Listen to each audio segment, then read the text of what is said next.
नागपुरातील गिट्टीखदान पोलीस ठाण्याच्या हद्दीतील घरफोडी प्रकरणाचा पोलिसांनी छडा लावलाय।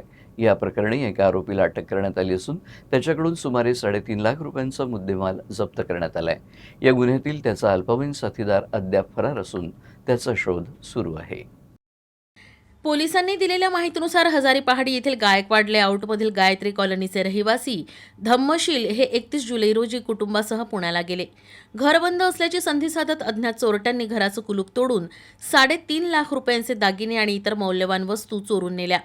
तक्रार दाखल होताच गिट्टीखदान पोलिसांनी तपास सुरू केला। गोपनीय माहितीच्या आधारे पोलिसांनी अंबाझरी परिसरात सापळा रचून सागर वर्मा याला अटक केली। त्याच्याकडून एक चोरीची दुचाकी देखील जप्त करण्यात आली। ती पाचपावली परिसरातून त्यांनी चोरी केली होती। पोलिसांच्या चौकशीत सागर वर्मा यानं आपल्या एका अल्पवयीन साथीदारासह गायकवाड लेआउटमधील घरफोडी केल्याची कबुली दिली। दरम्यान पोलिसांनी त्यांच्याकडून 3.5 लाख रुपयांचा चोरीचा मुद्देमाल जप्त केलाय। तर या गुन्ह्यातील फरार अल्पवयीन आरोपीचा गिट्टीखदान पोलीस शोध घेत आहेत। सदर घरफोडीमध्ये 3,48,000 रुपयाचा चांदी, सोन्याचे दागिने असा मुद्देमाल चोरीस गेला होता। तो संपूर्ण मुद्देमाल त्याच्याकडून हस्तगत करण्यात आला आहे। इतर गुन्हेही त्यांनी केले असल्याची शक्यता आहे।